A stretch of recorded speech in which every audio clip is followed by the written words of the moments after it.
네, 첫 번째 이야기는요. 아기 북극곰과 눈구름이라는 동화예요. 이렇게 표지에 우리 멈무 같은 귀여운 북극곰이 그려져 있는데요. 멈무는 강아지 이름입니다. 갈색 푸들이에요. 이렇게 보글보글 털이 자라있는. 자, 한번 들어가 볼게요. 아기 북극곰과 눈구름. 아기 북극곰 한 마리가 살았어요. 친구라고는 솜털처럼 하얀 눈구름뿐이었죠. 아기 곰은 눈구름을 좋아했어요. 하지만 함께 놀 수 있는 친구가 있으면 더 좋겠다고 생각했죠. 눈구름은 아기 곰한테 미안했어요. 그래서 친구를 만들어 주기로 했어요. 눈구름은 아주 조심스럽게 눈송이를 떨어뜨려 올빼미를 만들었어요. 아기 곰은 기뻤어요. 올빼미랑 같이 놀아야지.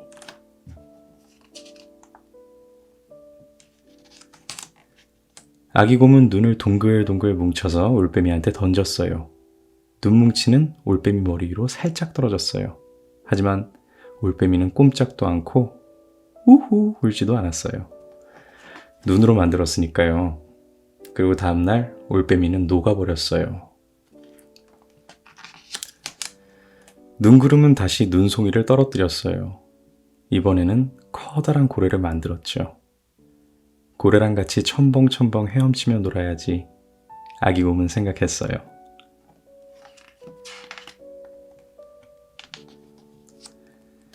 아기 곰은 물속으로 뛰어들어 고래 쪽으로 헤엄쳐 갔어요. 하지만 고래는 아무 말 없이 둥둥 떠내려갔어요.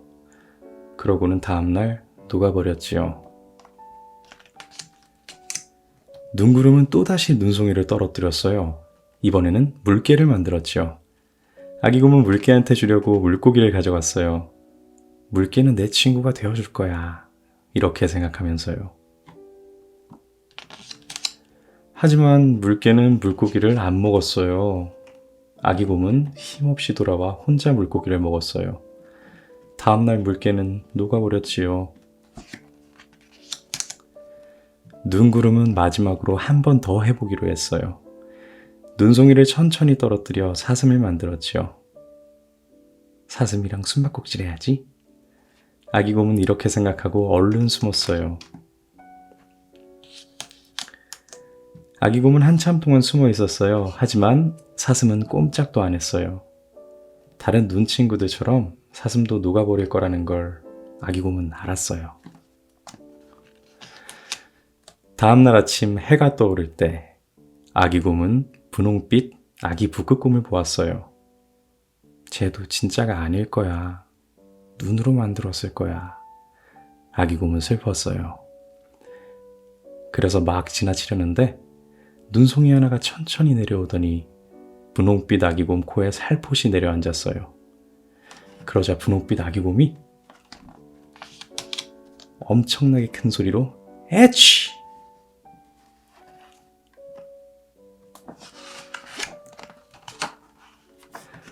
너 진짜구나. 아기 곰이 소리쳤어요. 나랑 놀래? 그래, 우리 같이 놀자. 아기 곰들은 꼬리잡기랑 숨바꼭질하며 신나게 놀았어요. 눈구름이 눈송이를 펑펑 내려주어 눈송이 잡기 놀이도 했지요. 아기 곰은 정말 행복했답니다. 자, 이야기는 이렇게 끝이 나요.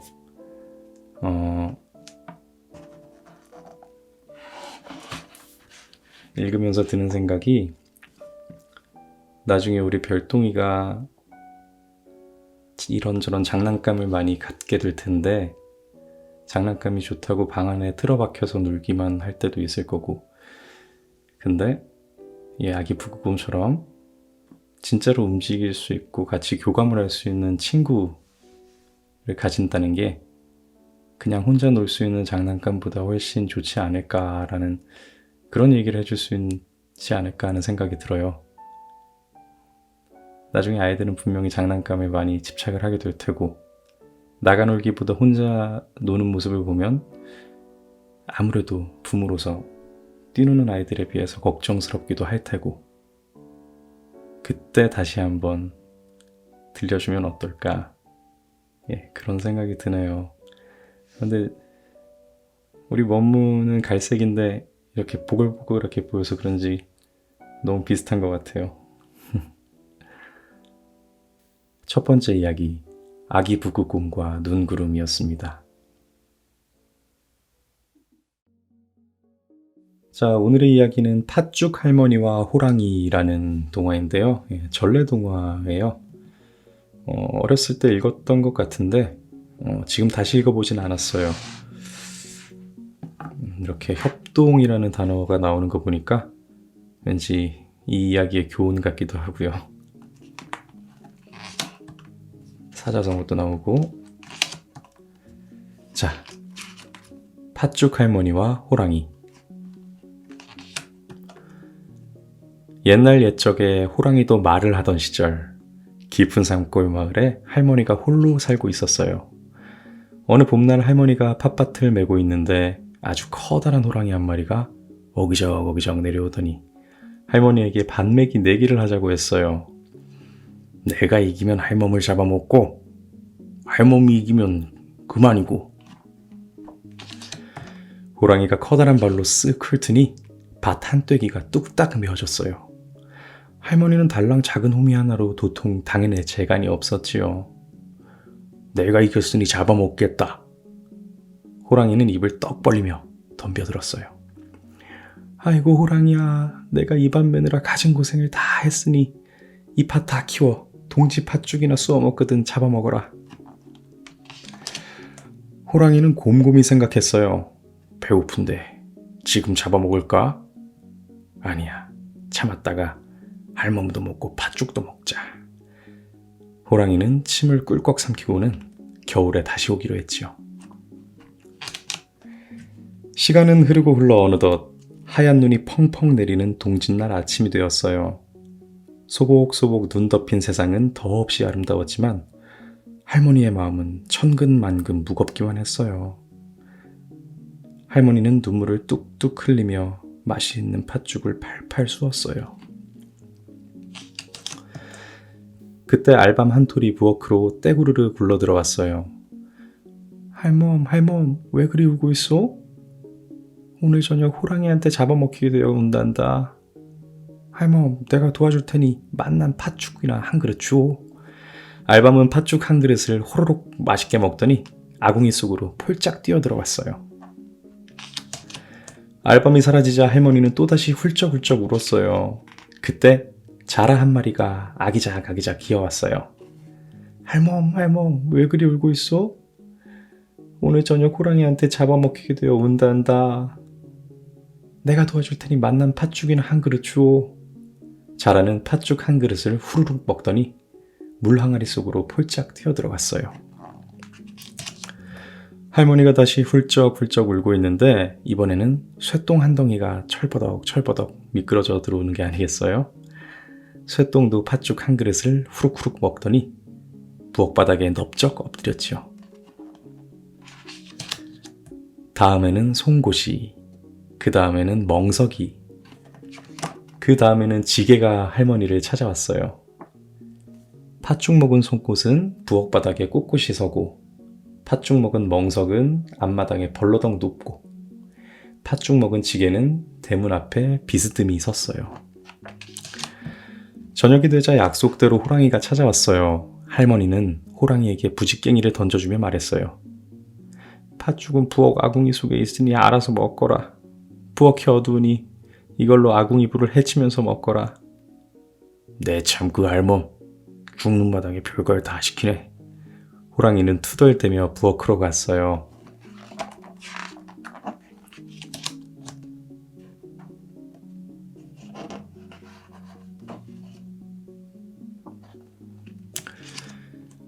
호랑이가 부직갱이를 아궁이에 넣고 이리저리 불을 헤집는 순간 알밤이 톡 튀어나와 호랑이 눈을 퍽 때렸어요.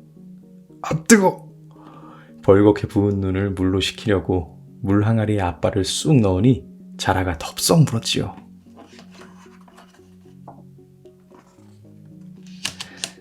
호랑이는 앞발을 잡고 펄펄 뛰다가 그만 쇠똥을 밟고 찡 미끄러져 철퍼덕 쿵 나자빠졌어요. 그때 부엌 바닥에 서 있던 송곳이 호랑이의 엉덩이를 푹 찔렀지요. 으악!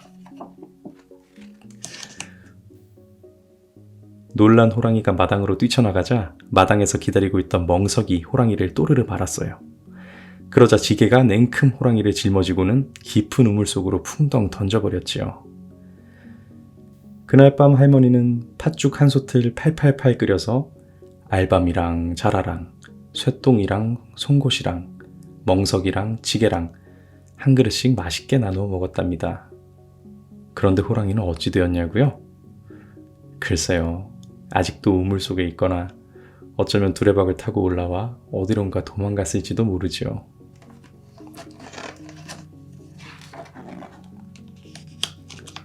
자, 오늘의 이야기는 여기까지인데요. 동짓날 먹는 팥죽에 관한 전래동화인 것 같아요.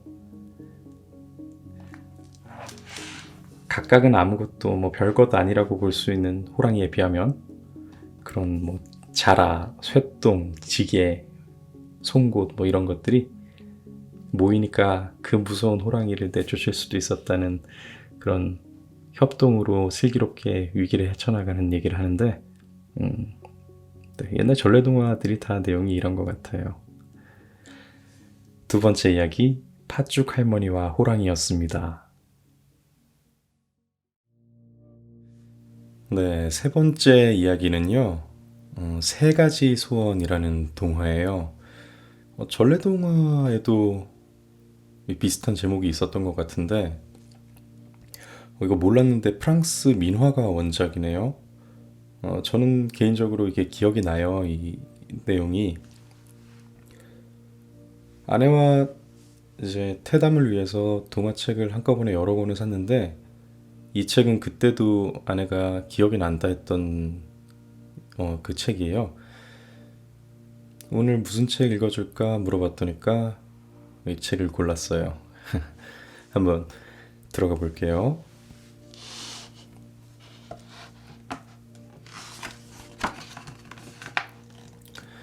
세 가지 소원. 첫 페이지부터 등장인물들이 나오네요. 대사 한마디씩도 있고 간단하게 소개를 하는 페이지인지 어떤 이야기가 펼쳐질까 궁금하게 만드는, 아니면 또 이제 책을 읽기 시작한 아이들에게 등장인물이 갑자기 많이 나오는 걸 보니까 좀 헷갈리지 않게 먼저 알려주는 역할을 하는 것 같기도 하네요. 들어가 볼까요?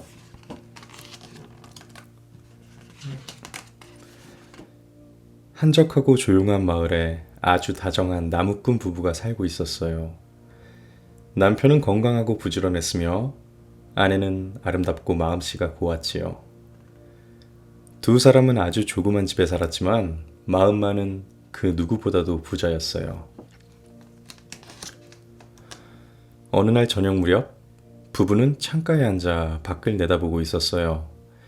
마침 백작 부부를 태운 마차가 집 앞을 지나갔지요. 정말 멋지네요. 저렇게 아름다운 옷을 입고 근사한 마차를 타면 얼마나 좋을까요? 아내가 부러운 듯 말했어요. 으리으리한 집에서 많은 하인을 거느리고 살면 기분이 좋겠지? 남편도 거들며 말했어요. 우아한 드레스를 입고 귀족들을 불러 파티를 열면 얼마나 신날까요? 반짝이는 등불 아래서 멋진 식사를 하고 음악에 맞춰 춤을 추는 건 또 어떨까? 두 사람이 이 얘기를 주고받는 동안 백작 부부가 탄 마차는 보이지 않게 되었지요. 두 사람은 보잘것없는 집안을 둘러보기 시작했어요. 천장은 시꺼먼 그을음으로 뒤덮였고 식탁은 초라했지요. 남편이 우울한 얼굴로 말했어요. 우리는 절대로 귀족같이 멋진 생활을 할 수 없겠지? 그런 건 꿈도 꿀 수 없는 일이지요. 아내가 나지막하게 한숨을 쉬며 말했어요. 아, 소원을 들어주는 천사가 있으면 좋겠구려. 그때였어요. 두 사람 앞에 하얀 옷을 입은 귀여운 천사가 나타났지요. 누구세요? 소스라치게 놀라는 두 사람에게 천사가 말했어요. 저는 두 분의 소원을 이루어 드리려고 온 천사랍니다. 정말로 소원을 들어주실 건가요? 두 사람은 눈이 휘둥그레해졌어요. 네, 하지만 제가 들어드릴 수 있는 소원은 딱 3가지뿐이랍니다. 부부는 말없이 한참 동안 멍하니 서 있었어요. 우리가 꿈을 꾸고 있는 건 아니겠지? 여보, 우리가 소원을 들어주는 천사를 만난 거예요. 아내는 너무나 기뻤어요. 그래, 드디어 우리가 원하는 걸 얻을 수 있게 됐어. 두 사람은 서로를 꼭 껴안았어요. 입가에 흐뭇한 미소를 띠며 다정한 부부를 바라보던 꼬마 천사는 나타날 때처럼 소리 없이 사라졌지요. 첫 번째 소원은 오래 사는 걸로 하는 게 어때? 남편이 먼저 소원을 말했어요. 하지만 힘든 일만 하면서 오래 살면 뭐 해요? 아무래도 큰 부자가 되는 게 더 좋을 거예요. 돈이 많아도 병들면 아무 소용 없어. 뭐니 해도 건강이 제일이지. 난 귀족이 되고 싶어요. 그래서 멋진 파티도 열고 맛있는 음식도 먹으며 살고 싶어요. 그것도 좋은 생각이군. 아참, 예쁜 아기를 달라고 해야겠어요. 그래, 좋은 생각이야. 두 사람은 흥분된 얼굴로 계속해서 이야기를 했어요. 부자가 되고 귀족이 되고 건강하게 사는 건 어때요? 하지만 너무 일찍 죽게 되면 그게 다 무슨 소용이 있겠소? 그럼 부자가 되고 건강하고 오래 사는 건 어떨까요? 하지만 자식도 없이 오래 산들 무슨 재미가 있겠소? 건강하고 오래 살고 예쁜 아기를 달라고 할까요? 부자가 되는 걸 포기하기는 좀 아쉬운걸?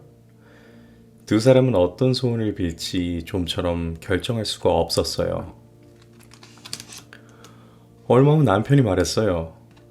어떤 소원이 좋을지 조금 더 생각해 본 뒤에 결정합시다. 네, 우선 저녁부터 먹고 생각해요. 아내는 서둘러 식사 준비를 했어요. 남편은 헛간에서 장작을 하나를 안고 주방으로 들어왔어요. 아내는 접시를 씻었고 남편은 난로 안에 장작을 넣었어요. 하지만 두 사람의 머릿속에는 온통 소원에 대한 생각뿐이었죠.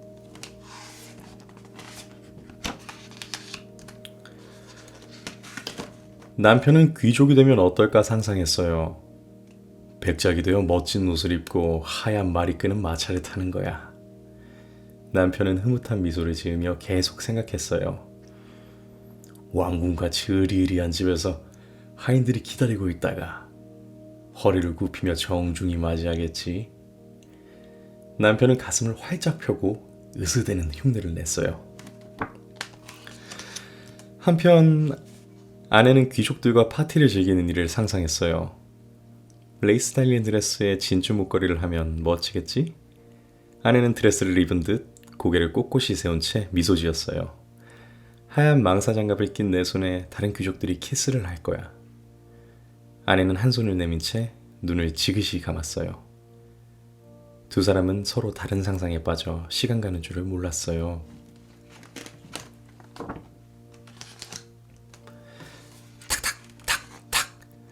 난로 안에서 장작이 타오르자 두 사람은 깜짝 놀라며 상상에서 깨어났어요. 난로의 불꽃이 좋구려 라고 남편이 말하자 이불에 커다란 소시지를 구워 먹을 수 있다면 얼마나 좋을까 하고 아내가 말했어요. 그러자 커다란 소시지가 프라이팬에 놓여 있는 거예요. 이따위 소시지를 얻기 위해 소원 하나를 써버리다니. 아내는 당황해서 소리쳤어요. 남편은 너무나 화가 나 소리쳤어요. 어처구니가 없군. 그 소시지가 당신 코에나 붙어버렸으면 좋겠소. 갑자기 아내가 비명을 질렀어요. 남편의 말이 끝나자마자 커다란 소시지가 휙 날아가 아내의 코끝에 덜컥 붙어버렸거든요. 깜짝 놀란 남편은 있는 힘껏 소시지를 잡아당겼지만 아무 소용이 없었지요. 거울 앞으로 달려간 아내는 엉엉 울음을 터뜨렸어요. 이 일을 어쩌면 좋아요. 이렇게 하고 어떻게 살아요? 남편은 아내의 코에 달라붙은 커다란 소시지를 잡아당기며 말했어요. 여보, 정말 미안하오. 내 이렇게 될 줄 몰랐어. 이런 얼굴로 평생을 살아야 한다면 부자가 되고 귀족이 된들 무슨 소용이 있겠어요. 여보, 걱정 말아요. 아직 한 가지 소원이 남아있지 않소. 당신 코에서 소시지를 떼어내는데 그 마지막 소원을 씁시다. 마침내 아내의 코에서 소시지가 떨어졌어요. 그러자 두 사람은 서로를 꼭 껴안았지요. 정말 큰일 날 뻔했소. 원래대로 돌아오게 되어 정말 다행이에요. 이제 공짜로 생긴 소시지나 먹어볼까요? 아내는 빙그레 웃으며 소시지 요리를 시작했어요. 두 사람은 아무것도 잃어버린 게 없어 조금도 섭섭하지 않았어요. 오히려 욕심을 부리다가 불행해지지 않은 것이 다행스러웠지요. 여보, 헛간에는 장작이 가득하고 창고에는 밀가루 포대가 가득해요. 그리고 우리는 서로 사랑하고 있어요. 부자가 되어도 귀족이 되어도 지금보다 더 행복하진 않을 거예요. 나도 지금이 정말 행복하다오. 두 사람은 서로를 바라보며 빙그레 웃었어요. 네, 이야기는 이렇게 끝이 나요. 페이지를 넘어가 보니까 동화를 총 8개의 그림으로 꾸며서 그림을 보면서 이야기를 완성해보는 코너가 있네요. 이건 아이가 책을 제대로 이해를 했는지 기억을 하는지에 대해서 다시 한번 되뇌이는 시간 같아요. 그리고 이번 페이지는 남편과 아내의 각자의 입장에서 이야기를 하고 있네요. 역지사지 해볼 수 있는 그런 코너 같은데 아주 좋은 것 같아요. 네, 백작 부부 입장도 있고 천사 입장도 있어요. 뭐 백작 부부는 내용에 나오지는 않지만, 네, 여러 등장인물들 각각의 입장을 이야기해 볼 수 있는 시간인 것 같아요. 다른 이의 입장에서 생각해 보는 것 상당히 중요하죠. 아이를 어떻게 키울까 하는 생각은 사실 잘 안 해봤어요. 그저 아이가 선택하게 될 많은 선택지 중에 하나를 위해서 다양한 세상을 보여주고 싶다라는 생각밖에 없었지만, 굳이 하나를 고르자면 이해와 공감이었거든요. 네, 이거 너무 좋은 것 같아요. 앞으로도 아이가 어떤 책을 읽거나 아이에게 어떤 이야기를 들려줄 때 그 이야기에 등장하는 등장인물들, 이렇게 직접적이든 간접적이든 말이에요. 그 입장에서 다시 한번 생각을 해보게 하고 이야기를 나누는 것이 정말 좋은 교육이 될 것 같다는 생각을 해요. 그 동화책을 몇 배 더 효율적으로, 효과적으로 즐길 수 있게 되겠죠. 이거 너무 괜찮은 것 같은데요. 네, 단순히 단편적으로 전해지는 내용과 교훈만 생각하는 게 아니라 좀 더 다양하게 즐길 수 있는 방법 같아요. 자, 세 번째 동화, 세 가지 소원이었습니다. 네, 네 번째 이야기는 멸치의 꿈이라는 전래 동화예요. 사실 오늘 이 책을 아내한테 한번 읽어줬는데 아직 장비 다루는 게 익숙하지 않은지 녹음 소리가 너무 작게 돼버려가지고 지금 영상을 위해서 부득이하게 다시 촬영하고 있어요. 아내는 불가피하게 지금 이 새벽까지 두 번째 이야기, 같은 이야기를 듣고 있습니다. 근데 두 번 들어도 재미있게 최선을 다해서 읽어야지요. 자, 들어가 보겠습니다. 자, 또 사자성어가 나오고요. 차별대우라는, 네. 멸치의 꿈.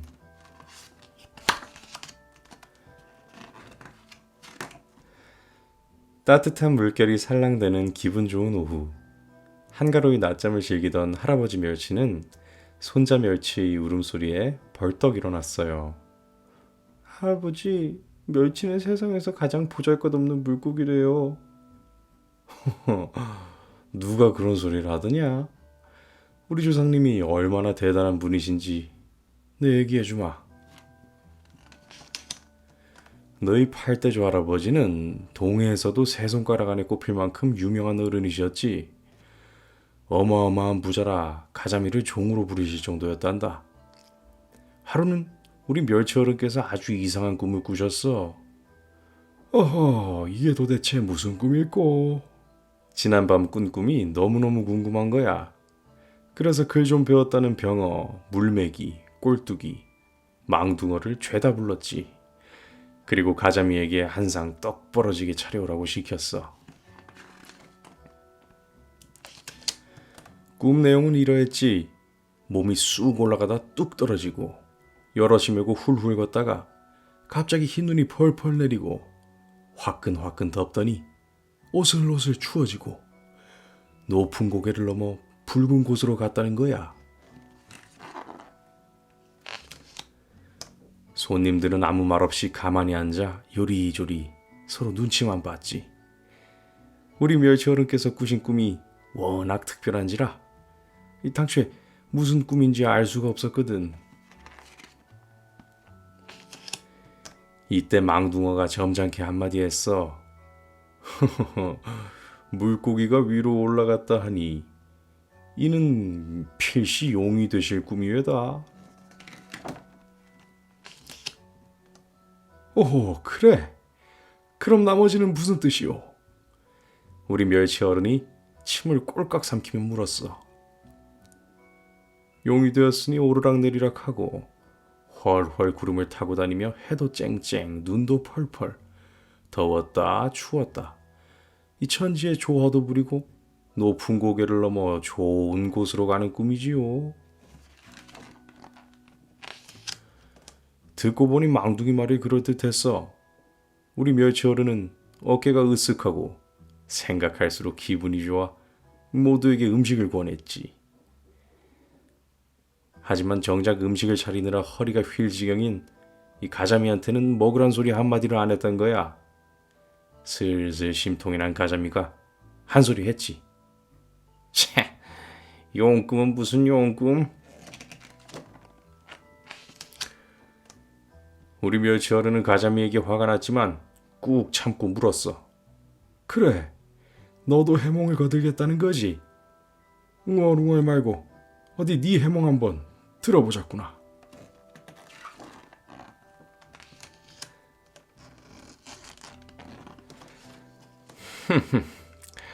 그 꿈은 딱 낚시에 걸릴 꿈입죠. 낚시에 걸려 쑥 올라가서 땅바닥에 휙 패대기 쳐지면 낚시통에 툭 던져져 사람이 메고 훌훌 걷지요. 흰눈 같은 소금을 솔솔 뿌려 붉은 불판에 올리니 화끈화끈 더워지며 익는 거지요.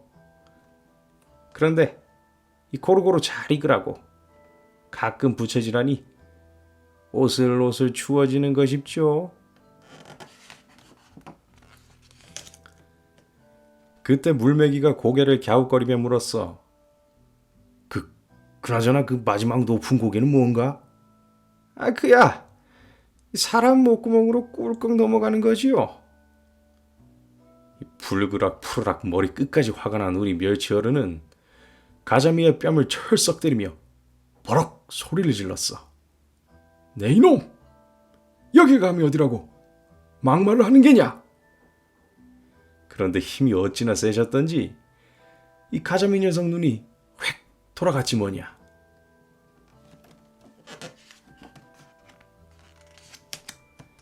그때 망둥이는 너무 놀라 눈이 툭. 이 병어는 호호 웃다가 주둥이가 쭉. 물메기는 하하 웃다가 주둥이가 쫙. 이 꼴뚜기는 얼결에 눈을 엉덩이에 척. 그때부터 물고기들의 생김새가 지금처럼 변한 것이란다. 다 우리 멸치 어른이 만들어주신 것이지. 그러니까 널 놀리는 물고기가 있거든. 이 이야기를 꼭 해주거라. 할아버지 멸치의 이야기가 끝나자 손자 멸치는 고개를 갸우뚱했어요. 그런데 할아버지, 망둥이의 꿈 해몽이 맞았어요? 가자미의 꿈 해몽이 맞았어요? 할아버지 멸치는 못 들은 척 안 들은 척 바위 속으로 스스슥 들어가 버렸답니다.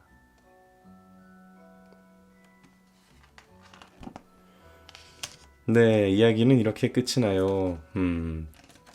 자, 물고기들의 생김새가 전부 다 다른 것을 아주 재미있게 풀어낸 전래동화 같아요. 뭐 뒤에 보면은 뭐 멸치에게 물어보아요. 어제 세 가지 소원에 나왔었죠. 그 각각의 등장인물 입장에서 이렇게 얘기를 해보는 것. 근데 여기에는 멸치에게 물어봐요 보아요 하면서 이 등장인물 즉 주인공이죠. 주인공에게 좀 더 자세히 깊숙이 들어가 보네요. 이야기에 나오지 않은 부분까지 상상하게 하는 부분 같아요. 책을 읽을 아이들이나 아니면 이야기를 들려주면서 부모와 교감을 하는 그런 과정에서는 상당히 좋은 것 같아요.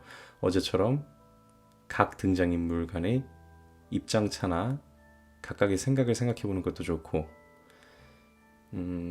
내용 중에 다 나오지는 않지만 등장인물에게 좀 더 이제 깊숙이 들어가서 상상을 해보는 것, 책을 좀 더 효과적으로 즐길 수 있는 그런 방법 같네요. 자, 우리 어른들이 생각하기에는 이게 뻔하죠. 가자미의 꿈 해몽이 맞긴 맞죠. 물론 뭐 화가 머리 끝까지 나서 그렇게 악담처럼 막말을 한 거겠지만 뭐 욱하는 성격은 있으시언정 상당히 분석력은 뛰어난 것 같네요. 오늘 우리 별똥이 엄마는 같은 동화를 2번이나 들었어요. 자, 4번째 이야기, 멸치의 꿈이었습니다. 네, 오늘의 이야기는요, 샤를 페로의 장화시는 고양이입니다. 프랑스의 아주 유명한 동화 작가죠. 뭐 모르는 분들이 없을 텐데 슈렉 때문에 더 유명해진 캐릭터인데 생각보다 캐릭터에 대해서는 다들 알아도 장화시는 고양이 자체의 내용을 모르시는 분들 꽤 있더라고요. 한번 들어가 볼게요.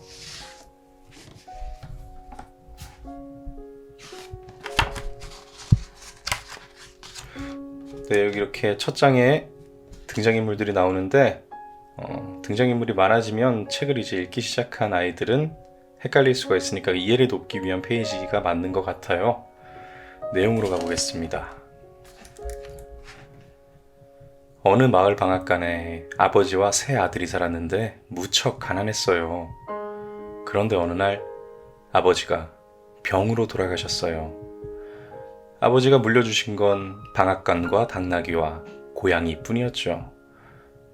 첫째와 둘째는 각각 방앗간과 당나귀를 갖고 막내에게는 고양이 한 마리만 주었어요. 막내는 불만에 가득 차서 투덜댔어요. 형들은 그럭저럭 먹고 살 수 있을 거야. 하지만 나는 고양이 한 마리로 뭘 하지? 이러다간 굶어 죽고 말겠어. 그러자 고양이가 말했어요.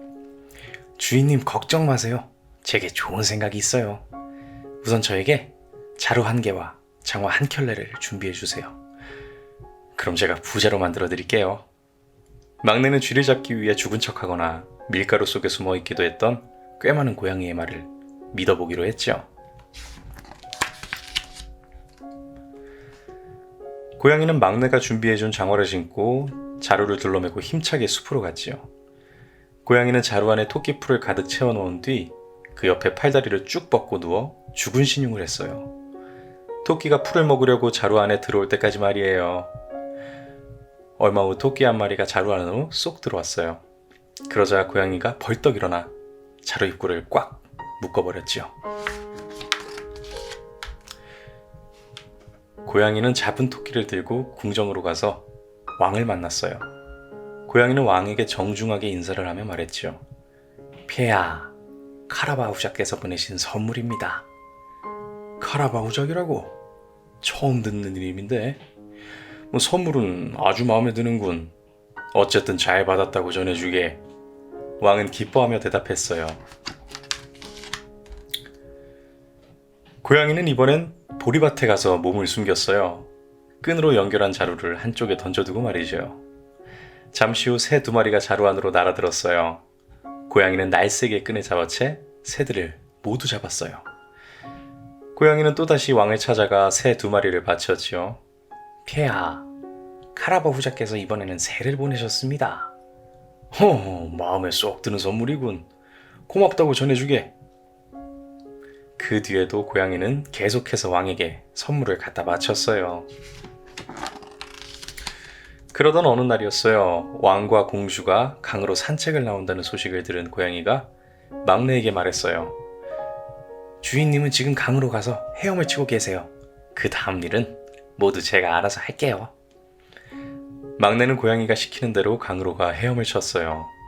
잠시 후 왕의 마차가 강가를 지날 때였어요. 고양이는 있는 힘을 다해 소리쳤어요. 살려주세요! 카라바 부장님께서 물에 빠지셨어요! 그 소리를 들은 왕은 시종들에게 명령했어요. 어서 가서 카라바 후작을 구해주거라. 시종들이 카라바 후작을 구하는 사이에 고양이는 왕에게 다가가 말했어요. 저희 후장님께서 헤엄치고 있을 때 도둑들이 옷을 몽땅 훔쳐가 버렸습니다. 왕은 시종들에게 멋진 옷을 가져다가 카라바 후작에게 입히라고 명령했어요. 진짜 후작처럼 멋지게 변한 막내의 모습에 공주도 반하고 말았어요. 왕이 카라바 후작에게 말했어요. 우리가 당신을 성까지 데려다 주리다. 막내는 걱정이 되었어요. 자기에게는 성은커녕 집조차 없었으니까요. 고양이는 막내에게 눈인사를 찡긋하더니 어디론가 재빨리 달려갔어요. 고양이는 마왕이 다스리는 밀밭으로 가서 일하고 있는 농부들을 모아놓고 말했지요. 저를 도와주시면 여러분을 괴롭히는 나쁜 마왕을 없애드리겠습니다. 조금 있다가 왕의 마차가 지나갈 때 이 밀밭이 누구의 것이냐 묻거든 카라바 후장님의 것이라고 말해주세요. 잠시 후 넓은 밀밭에 도착한 왕은 농부들에게 물었어요. 이곳은 누구의 땅이요? 예, 모두 카라바 후장님의 땅입니다. 고양이는 계속해서 앞서 달려나갔어요. 이번에는 보리를 추수하는 사람들을 만났어요. 여러분을 괴롭히는 마왕을 없애드리겠습니다. 그러니 왕께서 이 보리밭이 누구의 것이냐고 묻거든 카라바 후장님의 것이라고 말해주세요. 얼마 뒤 보리밭에 도착한 왕은 사람들에게 물었어요. 이 보리밭은 누구의 것이요? 네, 모두 카라바 후장님의 밭입니다. 그 말을 들은 왕과 공주는 카라바 후작을 더욱더 좋아하게 되었어요. 마침내 고양이는 마왕이 살고 있는 커다란 성에 도착했어요. 고양이는 마왕을 찾아가 말했어요. 저는 먼 곳에서 마왕님의 소문을 듣고 찾아왔습니다. 소문? 무슨 소문 말이냐? 마왕님께서는 사자나 코끼리 등 온갖 종류의 동물로 변할 수 있다고들 하더군요. 그 말은 맞지? 정말입니까? 직접 보여주세요, 마왕님. 좋아, 지금 당장 보여주지. 두 눈을 크게 뜨고 잘 보거라. 마왕은 눈 깜짝할 사이에 사자로 변했어요. 마왕이 본래 모습으로 돌아오자 고양이가 말했어요. 정말 대단하십니다, 마왕님. 그런데 생쥐 같은 작은 동물로도 변할 수 있나요? 물론이지. 할 수 있고 말고. 마왕은 우쭐대며 곧바로 생쥐로 변했어요. 그러자 고양이가 생쥐를 한 입에 꿀꺽 삼켜버렸어요.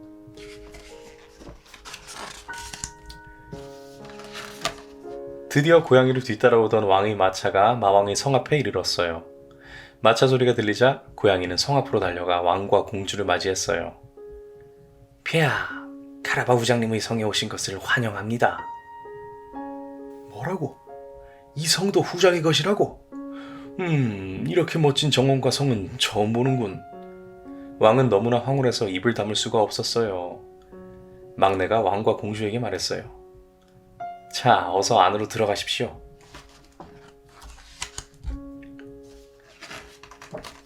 막내는 왕과 공주를 맛있는 저녁 식사가 차려진 식당으로 데려갔어요.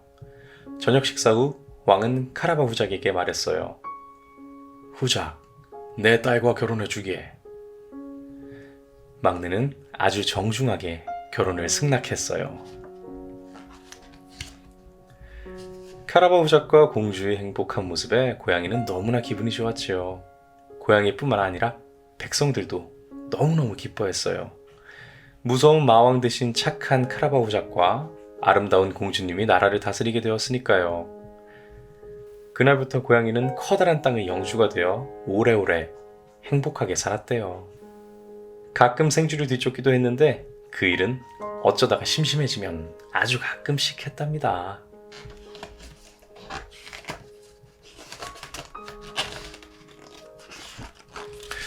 자, 이야기는 이렇게 끝이 나요. 또 이렇게 8개의 그림으로 동화를 다시 내용을 되새겨보는 시간도 있고요. 또 입장 동화라 해서 고양이 입장, 마왕 입장, 또 막내, 농부 이런 각각의 입장들이 있죠. 이렇게 한번 생각을 해보는 것도 좋을 것 같고요. 장화시는 고양이 막상 들으니까 지금 다시 생각이 나시는 분들도 많을 텐데요. 슈렉에 나오는 고양이는 보통 그 그렁그렁한 눈망울 그 이미지로만 기억되는 게 많은데 상당히 꽤가 많은 고양이였어요. 그쵸? 네. 일단은 뭐 고양이가 말을 하는 게 전혀 어색하지 않은 시대에서도 유난히 똑똑한 고양이 덕분에 사실 유산이라고는 안 받은 거나 다름없는 줄 알았는데 최고의 유산을 받았었네요. 네, 5번째 이야기 장화시는 고양이였습니다. 네, 오늘의 이야기는요. 전래동화 요술부채입니다. 이렇게 요일을 나누어서 세계명작과 전래동화를 이렇게 번갈아 읽는데 웬만하면 그렇게 겹치지 않게 하려고 해요. 오늘 읽어드릴 전래동화는 요술부채입니다.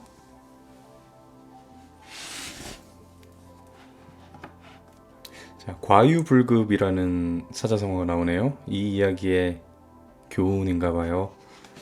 자, 이야기로 들어가 보겠습니다.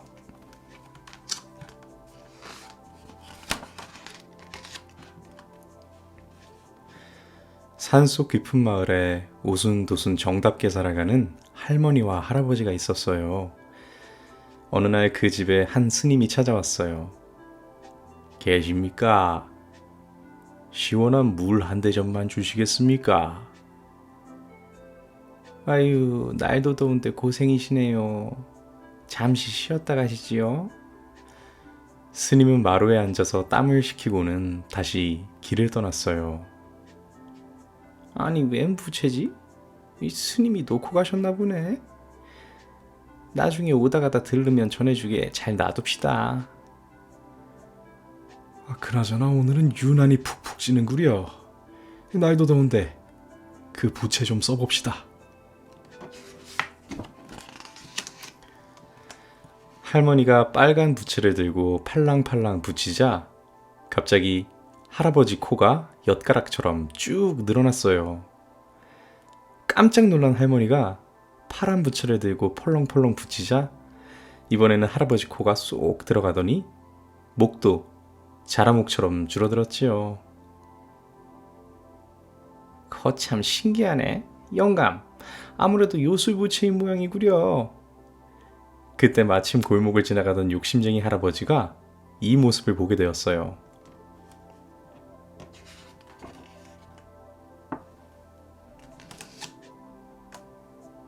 여보게, 날이 덥구먼.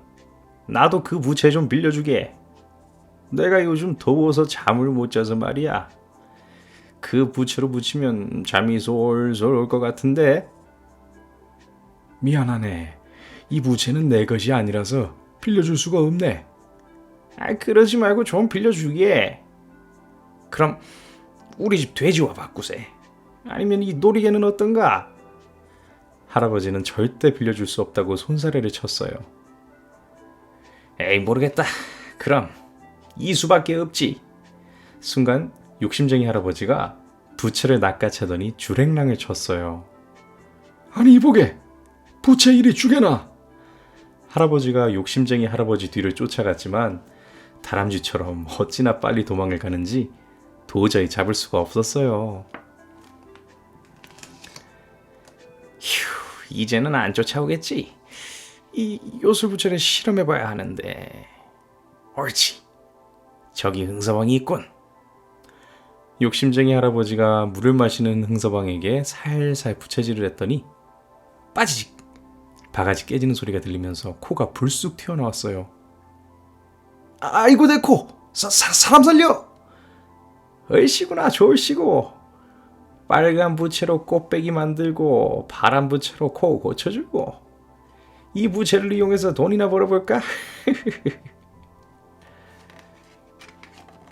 여러 마을 사람들이 이렇게 당하네요. 어떤 아주머니는 애구머니 이를 어째? 이러고 사또도 당했어요. 야 이거 걸리면 큰일 나겠는데.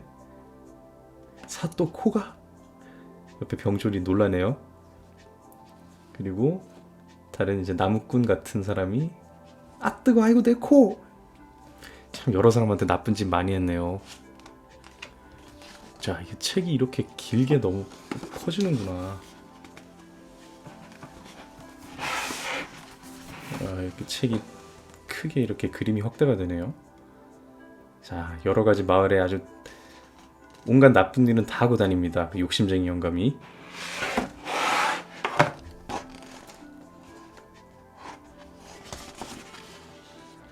욕심쟁이 할아버지는 빨래하는 개똥 엄마에게 부채질을 하고 단잠 자는 사또에게 부채질한 뒤에 대장간 돌쇠에게도 부채질을 했어요.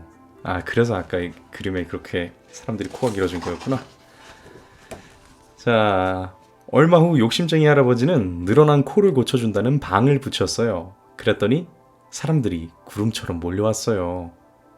좋구나 좋아. 꼴 먹고 알 먹고 도랑치고 과자 잡고 마당 쓸고 엽전 줍고. 자 코가 길어진 사람들이 이렇게 바글바글 모였어요. 소문을 들은 사또가 욕심쟁이 할아버지를 불렀어요. 늘어진 코를 부여잡고 어쩔 줄 몰라 하는 사또를 보자 욕심쟁이 할아버지는 키득키득 웃음이 나왔지요. 어이쿠 사또나리 걱정 마십시오. 제가 말끔하게 해결합지요. 그러고는 파란 부채질 한 번으로 고쳐주고 어마어마한 치료비를 받았어요. 돈도 많이 벌었는데 이제 이 부채로 무엇을 할까? 무슨 재미있는 일이 없을까?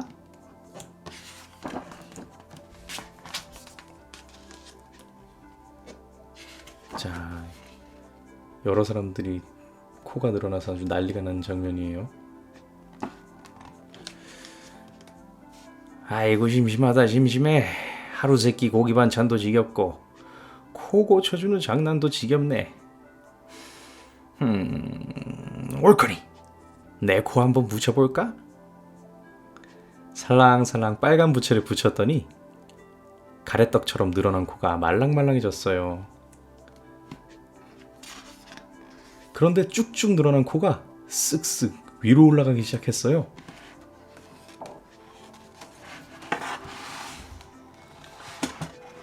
점점 길게 늘어난 코는 와장창 기왓장을 깨고 와자작 새둥지를 부수고 쑥 구름을 뚫고 올라갔어요. 그리고 옥황상제의 정원에 열린 천도복숭아를 후두둑 후두둑 떨어뜨리고서야 멈췄지요.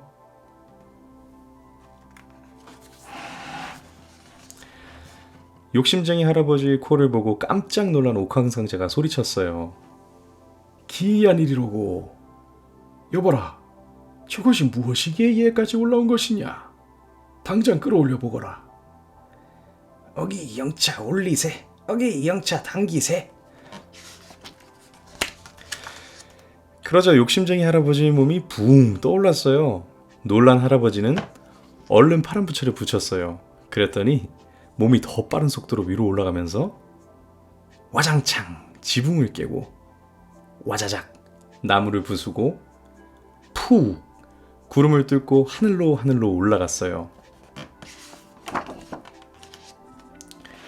그런데 그만 코를 잡아당기던 신하들이 코를 놓쳐버리고 말았어요. 으악! 사람 살려! 욕심쟁이 할아버지가 살려달라고 외쳤지만 아무 소용이 없었지요.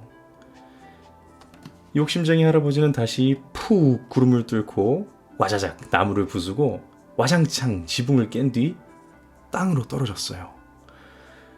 욕심쟁이 할아버지는 퉁퉁 부어오른 코를 잡고서 몇 날 며칠을 끙끙대며 앓다가 죽었답니다. 네, 이야기는 이렇게 끝이 나요. 사실 이렇게 녹화를 하기 전에 먼저 책을 보지 않아요. 저도 재미있게 보려고. 그러다 보니까 이 책이 되게 신기해요. 길게 코가 늘어나는 모습을 보여주기 위해서 옆으로도 길어지고 또 위로도 펼쳐지고 이러는데 미처 그런 줄은 몰랐네요. 다음번부턴 책을 미리 봐두는 게 좋을까? 네. 아까 처음에 과유불급이라는 사자성어가 나왔듯이 좀 지나친 욕심을 부리다가 이렇게 된 건데 처음에 되게 인상적인 장면들이 있죠. 할머니가 할아버지 코가 늘어나니까 당황하지 않고 파란 부채를 쓰는 정말 신기해요. 이 스님은 무슨 목적으로 놔두고 가셨는지 모르겠지만 네, 욕심을 부리다가 큰 화를 입게 된다는 욕심을 부리면 안 된다는 그런 교훈을 전달하는 전래동화인 것 같습니다. 네, 6번째 이야기 요술부채였습니다. 네, 별똥이 아빠입니다. 오늘의 이야기는요, 모르는 분이 없을 거예요. 우리한테 아주 유명한 아기돼지 삼형제입니다. 네, 뭐 내용은 다 아시겠죠? 네, 그러면 들어가 볼게요.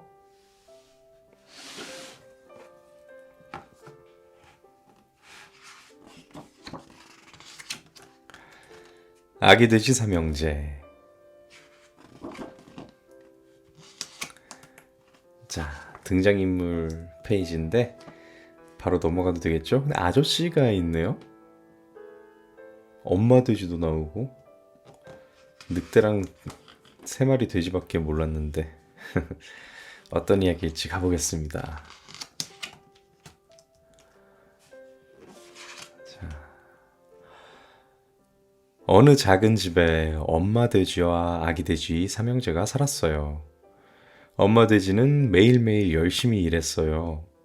1년, 2년, 3년, 4년. 세월이 흐르자 엄마 돼지는 점점 나이가 많아졌어요. 꿀꿀. 얘들아, 엄마는 나이가 많아서 일을 할 수 없단다.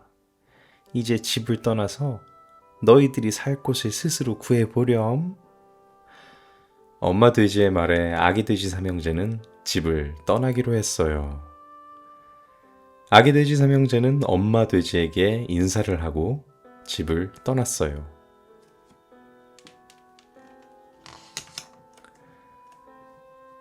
아기 돼지 삼형제는 실룩실룩 열심히 걸었어요. 얼마 후 세 갈래의 갈림길이 나왔어요. 아기 돼지 삼형제는 멈춰서서 어느 길로 갈지 생각했어요. 꿀꿀, 나는 왼쪽 길로 갈 거야. 꿀꿀, 나는 오른쪽 길로 갈 거야. 꿀꿀, 그럼 나는 가운데 길로 갈래. 아기 돼지 삼형제는 세 갈래의 길 중에서 자기가 가고 싶은 길을 정했어요. 그리고 서로에게 손을 흔들어 주었지요. 아기 돼지 삼형제는 다시 씩씩하게 길을 떠났어요.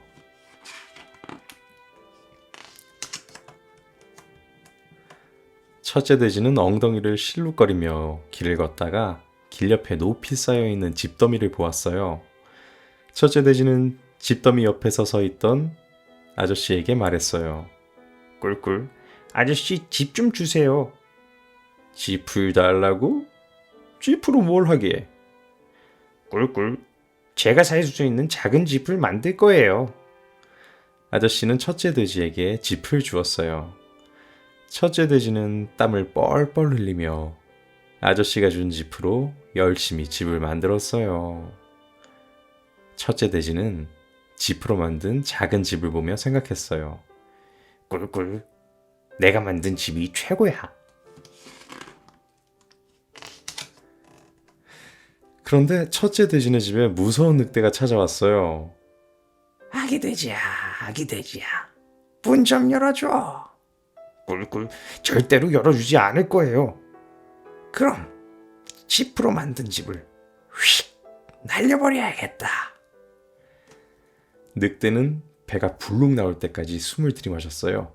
그러고는 후 하고 힘껏 바람을 불었어요. 그러자 지프로 만든 집이 들썩들썩 움직이더니 그대로 휙 날아가 버렸어요. 늑대는 얼른 달려가서 첫째 돼지를 한 입에 꿀꺽 삼켜버렸어요. 둘째 돼지는 엉덩이를 실룩거리며 길을 걷다가 길 옆에 높이 쌓여있는 나무들을 보았어요. 둘째 돼지는 나무들 옆에 서 있던 아저씨에게 말했어요. 꿀꿀, 아저씨, 나무 좀 주세요. 나무를 달라고? 나무로 뭘 하게? 꿀꿀, 제가 살 수 있는 작은 집을 만들 거예요. 꿀꿀. 아저씨는 둘째 돼지에게 나무를 주었어요. 둘째 돼지는 아저씨가 준 나무로 열심히 집을 만들었어요. 둘째 돼지는 나무로 만든 작은 집을 보며 생각했어요. 꿀꿀, 정말 근사한 집이야. 그런데 둘째 돼지네 집에도 무서운 늑대가 찾아왔어요. 아기 돼지야, 아기 돼지야. 문 좀 열어줘. 꿀꿀, 절대로 열지 않을 거예요. 그럼 나무로 만든 집도 휙 날려버려야지. 늑대는 이번에도 배가 불룩 나올 때까지 숨을 들이마셨어요. 그러고는 하고 힘껏 바람을 불었어요. 그러자 나무로 만든 집이 덜컹덜컹 움직이더니 그대로 휙 날아가 버렸어요. 늑대는 얼른 달려가서 둘째 돼지를 한 입에 꿀꺽 삼켜버렸어요.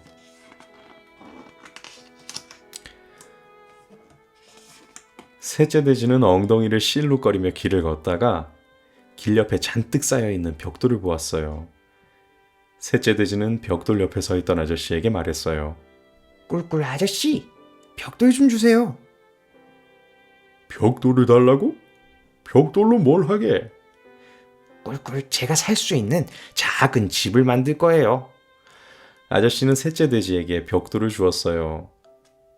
셋째 돼지는 아저씨가 준 무거운 벽돌로 부지런히 집을 만들었어요.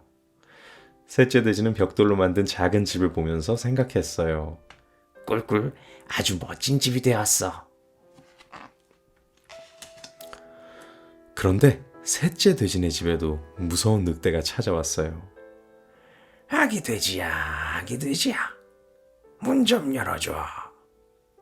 꿀꿀, 절대로 열지 않을 거예요. 그럼 벽돌로 만든 집도 휙 날려버리면 되지.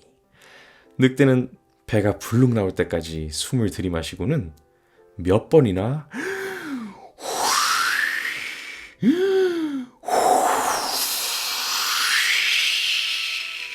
하고 힘껏 바람을 불었어요. 그러나 벽돌로 만든 집은 꿈쩍도 하지 않았어요. 늑대는 곰곰이 생각하다가 나긋나긋한 목소리로 말했어요. 아기 돼지야, 아기 돼지야. 저기 강 건너에 무밭이 있어. 내일 나랑 아침 6시에 무밭에 갈래? 꿀꿀, 좋아요.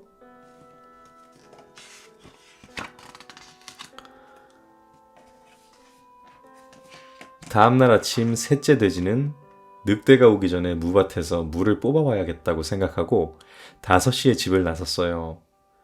뒤뚱뒤뚱 뛰어서 무밭을 찾아간 셋째 돼지는 물을 한 알은 뽑아왔어요. 아침 6시에 늑대가 찾아와 문을 쾅쾅 두드렸어요. 꿀꿀, 늑대 아저씨, 난 벌써 무밭에 다녀온걸요? 셋째 돼지의 말에 늑대는 화가 났지만 꾹 참고 나긋나긋한 목소리로 말했어요. 아기 돼지야, 아기 돼지야. 저기 길 건너에 사과나무가 있다. 내일 아침 6시에 나하고 사과 따러 가자. 꿀꿀, 좋아요. 다음날 아침 셋째 돼지가 곰곰이 생각해보니 사과를 따는 일은 물을 뽑는 일보다 시간이 더 많이 걸릴 것 같았어요. 그래서 이번에는 4시에 집을 나와 사과나무를 찾아갔어요. 셋째 돼지가 한참 사과를 따고 있을 때 셋째 돼지네 집을 찾아갔던 늑대가 그 모습을 보고 달려왔어요. 아기 돼지야, 또 먼저 왔구나. 사과는 맛있니? 꿀꿀, 아주 달고 맛있어요. 그래, 그럼 나도 사과 한 개만 주렴.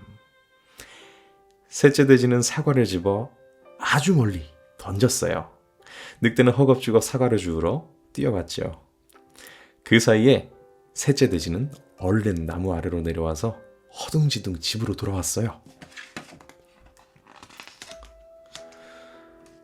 다음날 아침 다시 늑대가 셋째 돼지를 찾아왔어요. 늑대는 2번씩이나 셋째 돼지에게 속아서 무척 화가 났지만 꾹 참고 나긋나긋한 목소리로 말했어요. 아기 돼지야, 아기 돼지야. 오늘은 3시에 나와 함께 시장 구경하러 갈래? 꿀꿀, 좋아요. 늑대가 돌아가자 셋째 돼지는 이번에도 늑대가 찾아오기 전에 시장으로 갔어요. 시장을 이리저리 돌아다니며 한참을 구경하던 셋째 돼지는 통을 파는 가게를 찾아갔어요. 그리고 갖고 싶었던 커다란 통을 샀어요. 집으로 돌아오던 셋째 돼지는 저 멀리서 셋째 돼지네 집을 향해 어슬렁어슬렁 걸어가는 늑대를 보았어요. 셋째 돼지는 얼른 들고 있던 통 안으로 들어갔어요. 그런데 셋째 돼지가 들어가자 통이 기우뚱기우뚱 하더니 옆으로 쿵 쓰러졌어요. 그리고 엄청나게 큰 소리를 내며 구르기 시작했어요. 대굴대굴 대굴. 커다란 통이 구르는 소리에 깜짝 놀란 늑대는 뒤도 안 돌아보고 도망쳤어요. 늑대가 멀리 사라진 후에야 셋째 돼지는 통에서 나와 집으로 돌아왔어요. 한참을 도망치던 늑대는 다시 셋째 돼지네 집을 찾아왔어요. 아기 돼지야, 아기 돼지야. 오늘 길에서 아주 무서운 괴물이 나를 잡아먹으려고 대굴대굴 굴러서 쫓아왔단다. 꿀꿀, 늑대 아저씨. 그건 내가 늑대 아저씨가 오기 전에 시장에 갔다가 산 커다란 통이에요. 늑대 아저씨를 피하려고 그 안에 숨어 있었죠.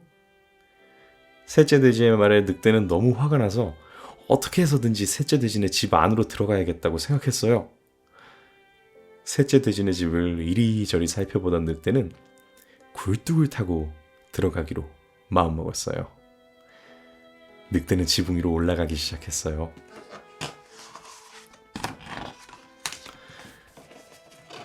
셋째 돼지는 굴뚝으로 들어가려는 늑대를 보고 얼른 커다란 솥을 가져와 굴뚝 아래에 놓았어요. 그리고 솥안에 물을 가득 붓고 불을 지폈어요.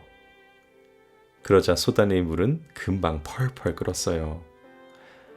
잠시 후 굴뚝 아래로 꼼지락거리는 늑대의 발이 나타났어요. 늑대는 굴뚝 속을 빠져나오려고 버둥거리다가 그대로 떨어져 끓는 물에 첨벙 빠지고 말았어요. 셋째 돼지가 얼른 달려가 속뚜껑을 꼭 닫자 늑대는 금방 죽고 말았어요. 그 후로 셋째 돼지는 무도 먹고 사과도 먹으며 오랫동안 행복하게 살았대요.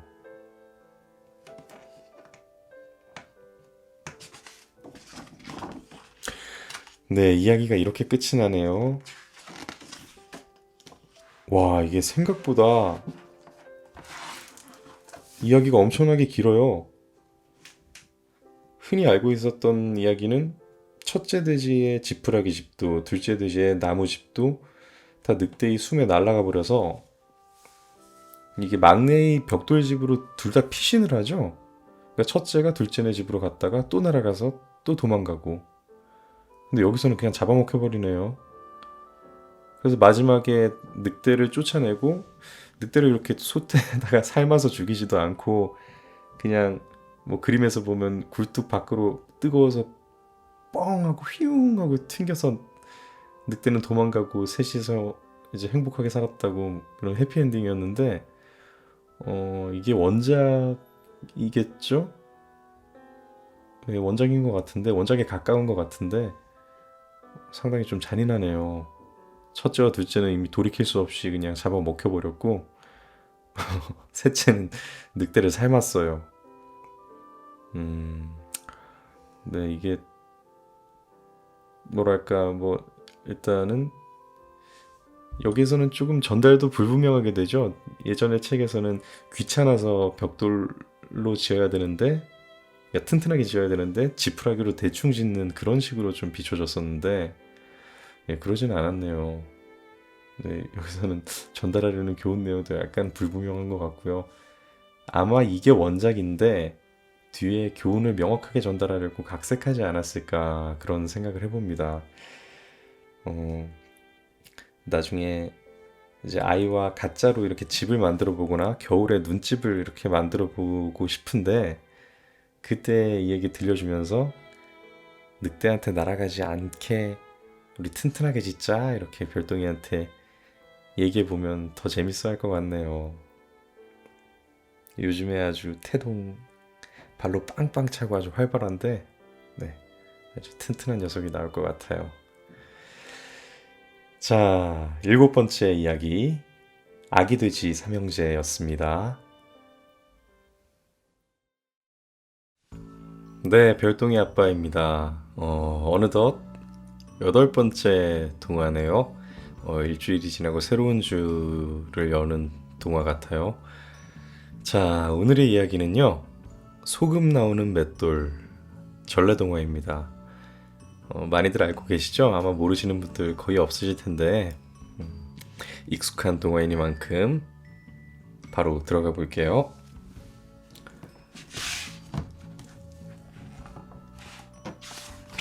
자, 오늘의 사자성어는 동고동락이에요. 예, 괴롭거나 즐겁거나 함께 한다는 다 아시죠?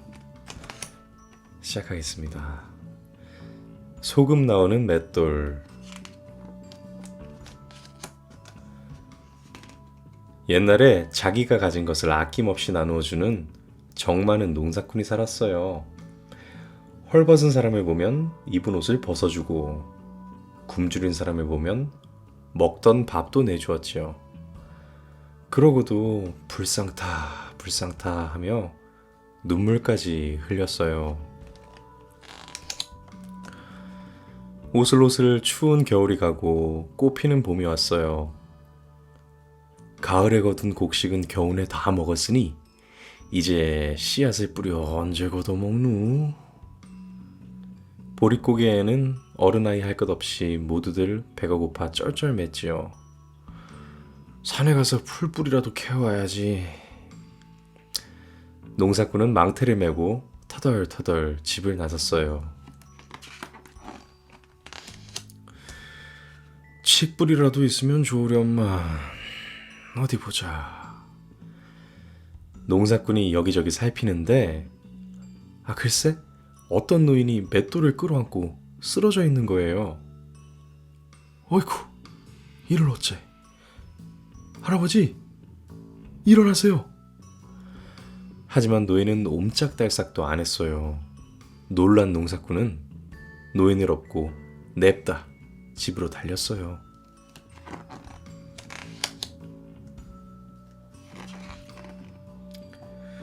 농사꾼은 노인을 뜨뜻한 아래목에 눕히고 정성껏 돌보며 노인 곁을 지켰어요. 해가 산꼭대기에 대롱대롱 매달릴 무렵 노인이 눈을 떴지요. 할아버지, 이제 정신이 드세요? 그제야 농사꾼의 얼굴에 미소가 방긋 번졌어요. 고맙소. 젊은 양반이 나를 살렸구려. 내 가진 것이라고는 이 맷돌뿐이니 이거라도 받아주시게. 농사꾼은 괜찮다며 손사래를 쳤지만 노인은 기어코 맷돌을 두고 떠났어요. 농사꾼은 맷돌을 물끄러미 바라보다가 둥글둥글 콩이라도 있으면 이 맷돌에 갈아서 너도 나도 모두 모여 죽이라도 쑤어 먹을 텐데 하며 득득 빈 맷돌을 돌렸어요. 그런데 이게 웬일이죠? 맷돌에서 콩이 쏴르르 쏴르르 한도 끝도 없이 쏟아졌어요. 깜짝 놀란 농사꾼이 이제 그만 하자 나오던 콩이 뚝 멈추는 거예요. 그 거참 신통한 맷돌일세. 아무래도 보통 맷돌이 아니야.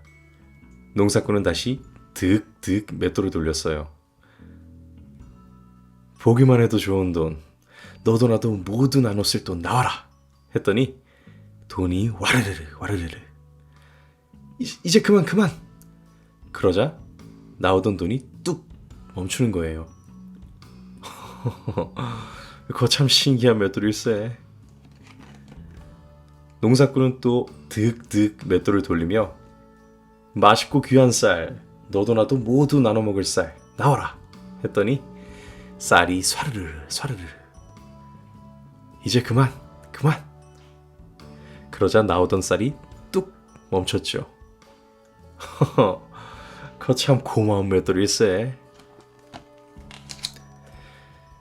신통방통한 맷돌 덕분에 농사꾼은 큰 부자가 되었어요. 농사꾼 덕에 마을 사람들도 덩달아 부자가 되었죠. 부처님 가운데 토막 같은 사람이 있세. 보는 사람마다 침이 마르도록 농사꾼을 칭찬했어요. 농사꾼의 소문은 사람들의 입에서 입으로 이웃마을 김부자의 귀에까지 들어갔죠. 저희들끼리 요술 맷돌로 잘 먹고 잘 산다 이거지? 요술 맷돌 그거 참 탐나는구만. 이 빼앗을 좋은 방법이 없을까? 김부자는 눈을 대굴대굴 굴리며 생각하고 또 생각했어요. 그리고 그날 밤 김부자는 도둑고양이처럼 농사꾼 집으로 살금살금 들어가 맷돌을 훔쳐 나왔어요.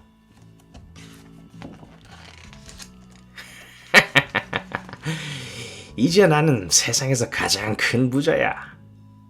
가만히 있자. 이 맷돌을 빼앗기면 큰일인데. 김부자는 허겁지겁 강가로 달려가 배에 올라탔어요. 그리고 바다 한가운데까지 노를 저어갔죠. 김부자가 바다 한가운데까지 힘차게 노를 저어가고 있어요. 아주 탐욕스러운 표정을 하고요. 맷돌은 품에 꼭 끌어안고 있네요. 정말 멀리까지 온 것 같은데 그제야 김부자는 마음이 놓였어요. 여기는 아무도 없겠지. 김부자는 맷돌을 득득 돌리기 시작했어요. 소금 나와라. 소금. 귀한 소금. 비싼 소금. 펑펑 쏟아져라. 펑펑. 김부자는 비싼 소금이 펑펑 쏟아지자 신이 났어요. 이 소금을 많이 가졌으니 이제 난 부자야. 부자. 김부자는 배가 점점 가라앉는 줄도 모르고 덩실덩실 춤까지 췄어요.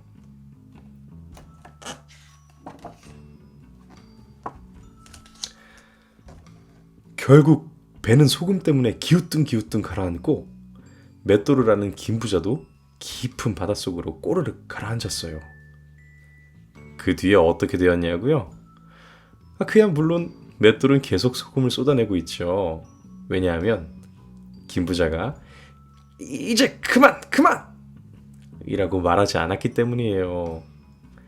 그래서 바닷물 맛이 짜게 된 거랍니다. 자, 이야기는 이렇게 끝이 나네요. 자, 그러면 옛날에 바닷물은 짜지 않았었나 보죠? 바닷물이 지금 이렇게 짠 이유가 이 김부자가 소금 맷돌을 계속 소금이 나오게 만들어 놓고 그만 멈추진 않고 빠져 죽어버렸기 때문이라고 하는데, 자, 앞에 나온 동고동락은 아마 그 농사꾼의 얘기겠죠. 아마도 좋은 일을 하고 이렇게 나누면서 살다 보니까 이렇게 신이 그 노인의 모습으로 변장을 하고 나타나서 복이 되는 맷돌을 준 것 같아요. 이 김부자가 너무 과한 욕심을 부리다가 이미 부자였는데 맷돌을 가지고 가면서 이제 난 부자야 라고 하는 거 보니까 마음만은 부자가 아니었나 봐요. 사람들한테는 김부자라 불리면서도 아이들이 처음에 어떤 물건에 집착을 하고 뭔가를 많이 갖고 싶어 할 때 그 집착에 대해서 잘 교육을 하는 게 굉장히 중요하다고 하는데, 이런 이야기를 해주면서 좀 경각심을 주고 또 이제 욕심을 부리지 않아도 된다는 안정감을 주면서 이렇게 잘 교육을 시켜야겠다는 생각이 드네요. 우리 별똥이가 하루가 다르게 커가는데 태어나서는 그 크는 속도가 눈에 보이겠죠? 미리부터 준비를 해야 될 것 같아요. 아이를 교육시키는 문제는 닥쳐서 해야 될 만큼 그렇게 만만한 문제는 절대 아닌 것 같습니다. 자, 8번째 이야기, 소금 나오는 맷돌이었습니다. 자, 오늘의 이야기는요, 호두까기 인형이에요. 다들 알고 계시죠? 차이코프스키의 발레곡으로도 유명하죠. 저도 개인적으로 굉장히 좋아하는 곡이어서 안에 태교 음악으로도 자주 틀어줬었는데, 호두까기 인형, 백조의 호수 등등 이렇게 몇 곡이 있는데 호두까기 인형이 가장 듣기 좋은 것 같아요. 이 내용은 저도 어릴 적에 읽었고 또 나이가 들고도 다시 한번 읽어봐서 기억이 나는데요. 자, 내용으로 한번 들어가 볼게요.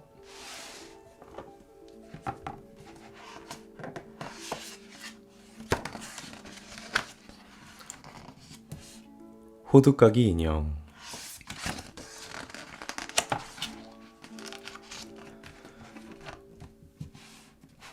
크리스마스 날 아침, 마리는 인형을 선물로 받았어요. 그것은 모두 친척 아저씨께서 직접 만들어 주신 거예요. 와, 신난다 아저씨, 고맙습니다. 그런데 병정 인형들 옆에 있는 이 못생긴 인형은 뭔가요?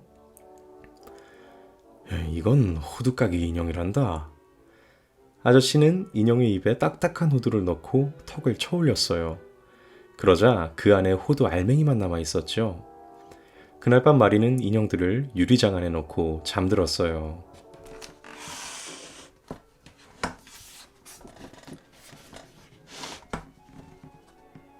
시끄러운 소리에 잠을 깬 마리는 방문을 열어보고 깜짝 놀랐어요. 거실에서는 쥐들이 유리장 안에 있는 인형들을 공격하고 있었거든요. 그 중에 머리가 7개 달린 생쥐 대왕이 호두까기 인형의 팔을 꽉 깨물었어요. 그 순간 유리문이 부서지면서 인형들이 와르르 쏟아졌지요. 아, 무서워! 유리 조각에 팔을 벤 마리는 비명을 지르며 쓰러졌어요.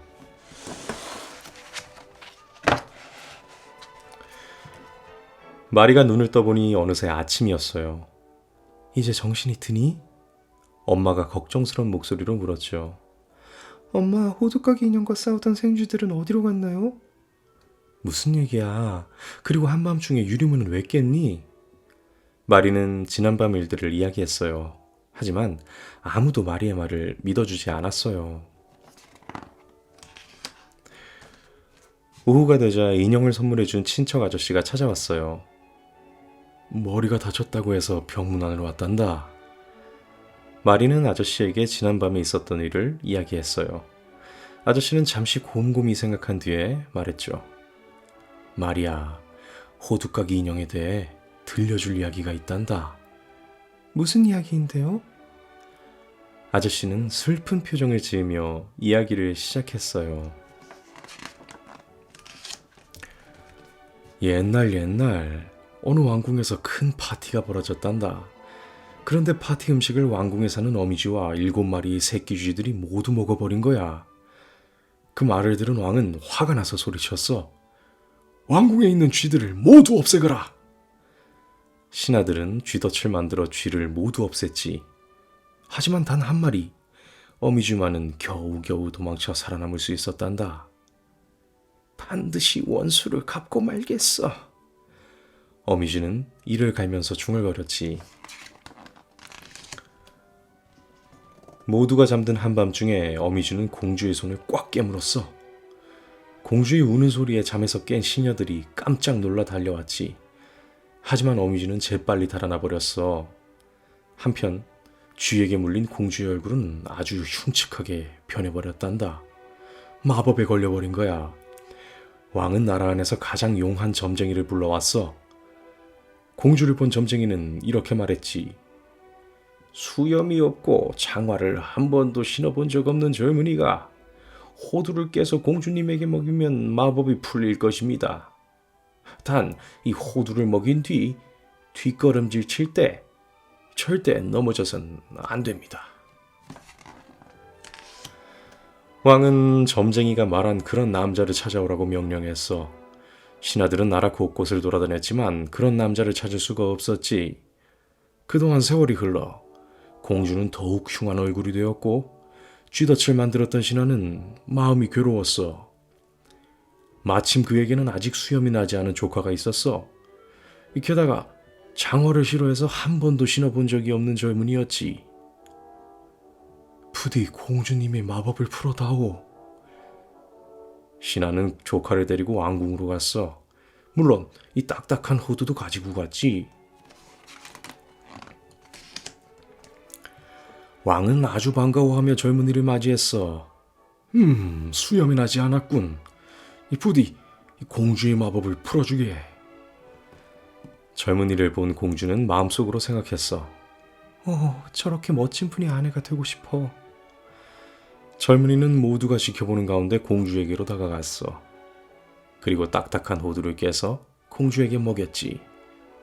이 호두를 먹은 공주는 어느새 아름다운 아가씨로 돌아왔어. 마법이 풀린 공주를 보며 사람들은 기뻐했어. 젊은이는 조심스럽게 뒷걸음질 쳤단다. 하지만 바로 그때 어디선가 어미쥐가 나타나 젊은이의 발 뒤꿈치로 다가갔어. 아이쿠! 젊은이는 어미쥐를 밟으면서 넘어지고 말았지. 발에 밟힌 어미쥐는 죽으면서 말했어. 공주의 마법이 너에게로 옮겨갈 것이다. 그 순간 젊은이의 얼굴은 아주 흉측하게 변해버렸어. 어머나, 저 보기 흉한 남자를 당장 내쫓아요. 공주의 말에 왕은 그 젊은이를 왕궁에서 쫓아냈지. 젊은이의 삼촌도 함께 쫓겨나고 말았어. 점쟁이는 얼굴이 흉하게 변한 젊은이에게 말했어. 당신은 영원히 호두까기 인형으로 살게 될 거요. 하지만 만약 당신이 머리 7개 달린 생쥐대왕을 죽인다면, 그리고 당신의 흉한 모습을 진심으로 사랑하는 아가씨가 나타난다면 당신의 마법은 풀리게 될 것입니다. 하지만 그 젊은이는 아직도 마법이 걸려있단다. 마음이 따뜻한 아가씨를 아직 만나지 못했기 때문이란다.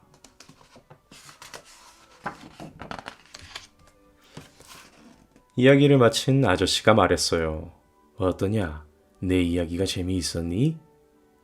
아저씨, 호두까기 인형이 누구인지 이제 알았어요. 쥐덫을 만든 왕의 신하가 아저씨라는 것도요. 마리는 호두까기 인형을 가슴에 안으며 말했어요. 호두까기님, 나는 못생긴 당신을 정말로 좋아해요. 내가 당신을 마법에서 구해줄게요. 마리는 호두까기 인형에게 장난감 칼을 채워주었어요. 생쥐대왕과 싸울 때 도움이 되었으면 좋겠어요.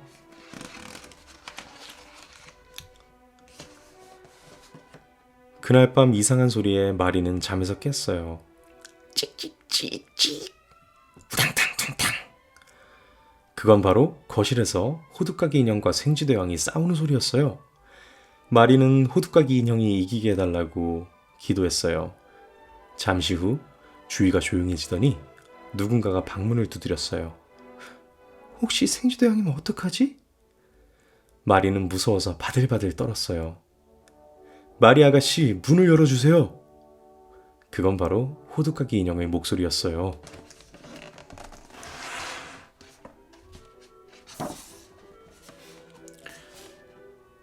마리가 문을 열자 호두까기 인형은 환하게 웃으며 말했어요.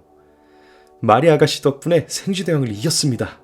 감사의 표시로 함께 여행을 하고 싶습니다. 호두까기 인형은 마리의 손을 잡더니 벽에 걸린 아빠의 외투에서 삐죽 나온 시로라기를 잡아당겼어요. 그러자 놀랍게도 외투 소매 안에서 사다리가 내려왔어요. 마리와 인형은 사다리를 타고 위로 올라갔어요. 한참을 올라가니 눈앞에 파란 풀밭이 나타났어요. 아, 정말 아름다운 곳이군요. 마리는 행복한 얼굴로 외쳤어요.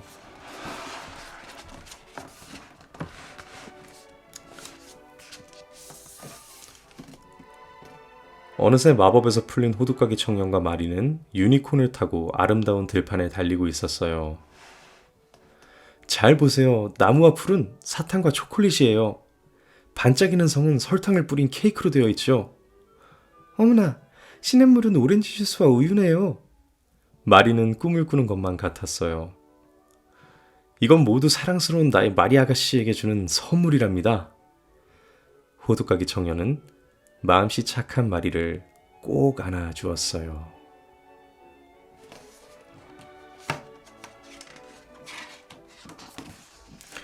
자, 얘기가 이렇게 끝이 나네요. 그 클래식, 그러니까 차이콥스키의 호두까기 인형을 보면은 굉장히 여러 막으로 되어 있죠. 안에 별별 요정들이 다 나오는데 아마 원작에서는 굉장히 많은 이야기가 펼쳐지나 봐요. 제가 읽었던 것도 이거보다는 훨씬 많은 이야기가 나왔었거든요. 중간중간에 나오는 악당들도 상당히 많았고요. 생주대왕은 아마 그 마지막 끝판왕 정도가 됐겠죠. 정확하게 기억은 나지 않는데 공주가 참 별로네요. 그 자기 낫게 해줬는데 곧바로 그렇게 태세 전환하는 걸 보니까 참 나중에 아이와 이 얘기를 할 때는 같이 공주 욕을 할 수도 있겠는데요. 그리고 아무래도 어렸을 때 쥐가 물어서 병에 걸렸다 했을 때는 그때는 아 이게 마법에 걸렸나 보다 했는데 이게 확실히 어른이 되고 나니까 쥐가 퍼뜨리는 거면은 페스트인데 호두가 거기에 뭐 효과가 있나 이런 생각도 확실히 동화는 네 아직 동심이 남아 있을 때 동심이 가득할 때 읽는 게 좋은 것 같습니다. 마찬가지인 것 같아요. 어른이 듣기에도 옛날 생각이 나기 때문에 좋긴 하겠지만 우리가 아이들한테 들려줄 때 우리의 생각을 가지고 들려주면 안 될 것 같아요. 아이가 어떻게 받아들일지를 상상을 하면서 그걸 감안해서 훨씬 많은 상상력과 또 과학적으로 말이 안 된다는 그런 상상의 한계를 가지지 않는 아이들이니까 좀 더 꿈을 펼쳐볼 수 있도록 이렇게 더 재미있게 즐길 수 있게 얘기를 해주는 게 필요한 것 같아요. 네, 우리의 생각만 가지고 하다 보면은 자칫 그 상상에 아마 제한이 걸릴 수밖에 없을 거예요. 네, 참 많은 생각이 드는데요. 저 어른이 되고 다시 한번 읽으니까 느껴지는 게 참 다르네요. 자, 9번째 이야기 호두까기 인형이었습니다.